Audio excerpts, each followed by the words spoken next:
La louange est à Allah, le Créateur du monde, celui qui existe sans début, sans fin, sans endroit, sans comment et ne dépend pas du temps.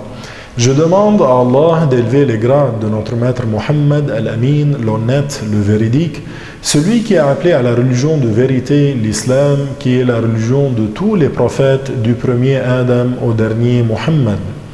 Chers frères et sœurs, certains demandent « Que doit faire celui qui n'a pas jeûné ?» Tout dépend de la raison pour laquelle la personne n'a pas jeûné.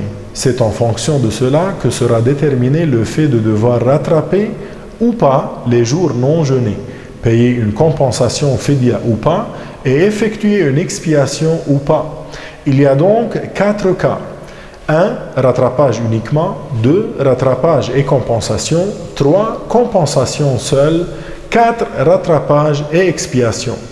Alors, ceux qui n'ont pas jeûné et doivent uniquement le rattrapage jour pour jour sont 1. Celui qui n'a pas jeûné à cause d'une maladie dont on espère la guérison. 2. Celui qui était dans un long voyage durant lequel il n'a pas jeûné. 3. La femme qui a les menstrues ou les lochis.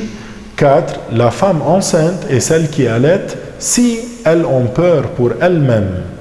Quant aux personnes qui n'ont pas jeûné et qui doivent le rattrapage assorti d'une compensation fidya, ce sont la femme enceinte et celle qui allait si elles n'ont pas jeûné par peur pour leur bébé. Elles doivent le rattrapage et la compensation pour chaque jour qu'elles ne jeûnent pas. La compensation fidya est de donner à un pauvre un moud, le plein de 2 mains jointes de taille moyenne, de la nourriture de base la plus répandue du pays. En France, c'est le blé. La compensation doit être donnée chaque soir du jour qu'elle ne jeûne pas. Dans le madhab hanafi, c'est-à-dire dans l'école de l'imam Abu Hanifa, il s'agit de nourrir un pauvre d'une quantité suffisante pour son repas de midi et du soir, où la contrepartie de cela soit moins de 5 €.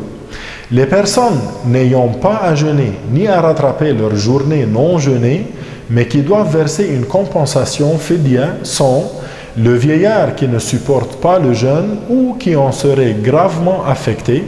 2. Le malade dont on n'espère pas la guérison. Le vieillard et le malade dont on n'espère pas la guérison n'ont pas à jeûner ni à rattraper. Ils doivent la compensation seule, soit un moud de la nourriture de base la plus répandue du pays pour chaque jour qu'ils ne jeûnent pas.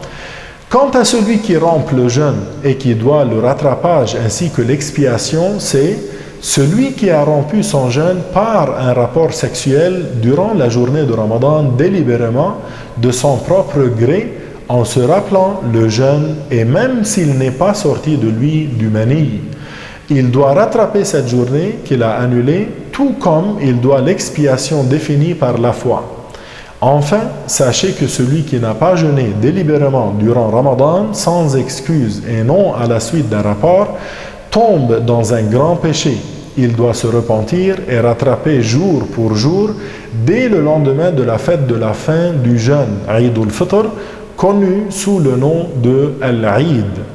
Suite à mes propos, je vous souhaite le bien dans le mois béni de Ramadan. Walhamdulillahi Rabbil Alamin.